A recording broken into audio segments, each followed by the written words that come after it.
Cet hôtel de luxe qui vient de voir le jour à Madagascar a été imaginé par un couple de Français depuis longtemps amoureux de l'île. On est arrivé ici en 1996, donc il y a 14 ans, et c'était complètement vierge. Alors au départ, je suis pas né écologiste, mais c'est quand on arrive, qu'on est dans des endroits comme ça, on a envie de protéger, de respecter tout cet environnement et de le mettre en valeur. Et puis, quand on réfléchit aux problèmes d'énergie, aux problèmes de traitement des déchets, etc., on apprend à trouver des solutions écologiques.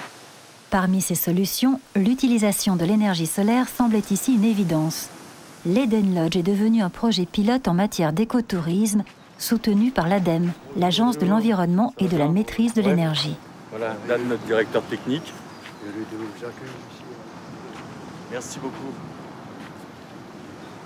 On vous emmène donc voir l'installation solaire.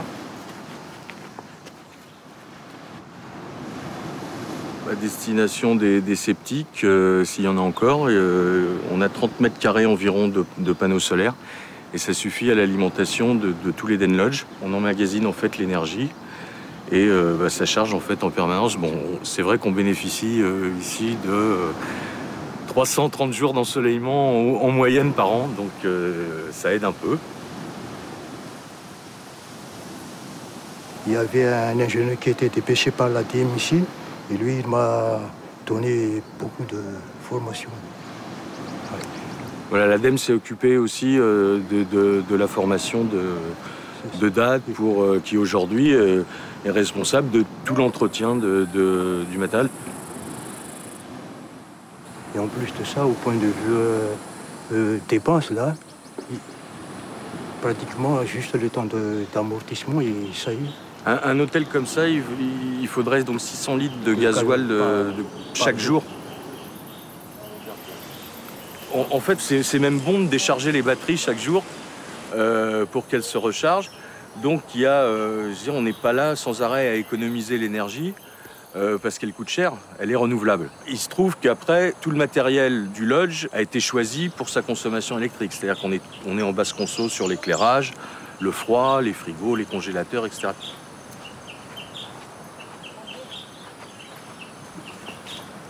On a une alimentation pour l'eau chaude avec ces chauffe-eau solaires qui donne avec en fait un ballon de 200 litres pour 2 lodges. Ces panneaux sont des panneaux thermiques qui chauffent l'eau, à la différence des panneaux photovoltaïques qui, eux, fournissent de l'électricité qui est stockée dans les batteries solaires.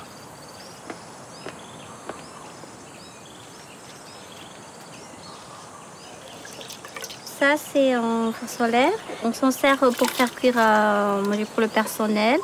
Et c'est écologique aussi. Et puis comme ici, il y a tout le temps du soleil, donc pour nous, ça nous évite d'utiliser le charbon du bois ou le gaz. C'est pratique pour nous. L'engagement du lodge ne s'arrête pas au choix de l'énergie solaire. La construction s'est faite en utilisant les ressources locales. C'est un lodge d'une surface totale de 75 mètres carrés. Et les tentes sont suspendues à une charpente traditionnelle. C'est un système de tentes sud-africaines qu'on a fait, donc qu'on a complètement mesuré pour que tout tombe vraiment entre nos poteaux et tout. Donc on a cette tente suspendue avec tout un système d'aération, ce qui fait que l'air passe et qu'il n'y a absolument pas besoin de climatisation.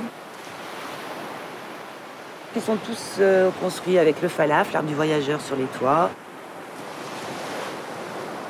Tous les matériaux sont d'ici, c'est-à-dire aucun meuble n'a été fait ailleurs qu'à Madagascar. Et évidemment tout l'artisanat, puisque Madagascar c'est quand même un lieu d'artisanat extraordinaire. Donc voilà, moi j'ai pu me faire vraiment plaisir. On a fait un beau travail avec des artisans qui ont vraiment fait des choses magnifiques. Le lodge a bien sûr un impact sur l'environnement et il s'avère très positif. Regardez ce baobab, c'est une véritable merveille de la nature. C'est un baobab qui a 700 ans.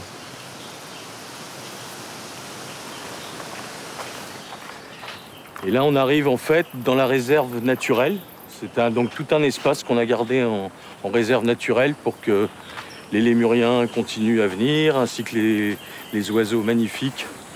Pour aider le lodge dans cette mission de protection de l'environnement, Jean-Pierre Tomana vient surveiller d'un œil expert l'évolution de cette réserve. La déforestation pose un problème majeur dans tout Madagascar, même ici à Nossi-Bé, même dans cet endroit. Parce que les villageois, dans le but de survivre, ils doivent brûler la forêt pour l'agriculture. Ça crée une dégradation. Mais Yves, en tant que propriétaire d'Eden Lodge, il a fourni des gros efforts pour protéger les espèces en danger. Donc, il fait des sensibilisations au niveau de la population, de la communauté locale. À travers l'école, Frédéric et Yves se sont impliqués dans la vie du village voisin. L'échange se fait aussi avec les adultes de la communauté car le lodge a également créé des emplois.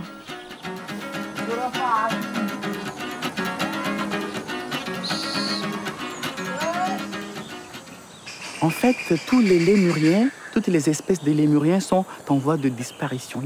C'est une espèce menacée, vu la dégradation de leur habitat naturel.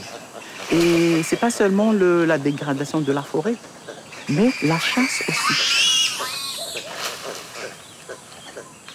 Ils sont là, les lémuriens. Les noirs sont des mâles et les femelles sont des marrons.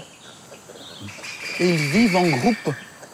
Et dans leur groupe, les femelles sont dominantes.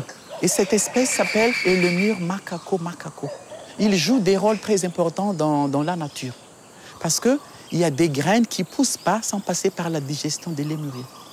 Ils font aussi la pollinisation de certaines espèces de baobabs. C'est pour cela qu'ils sont très importants et il ne faut pas les tuer, il faut les protéger. En Bretagne ou à Madagascar, le soleil apporte ses bienfaits à tous les habitants.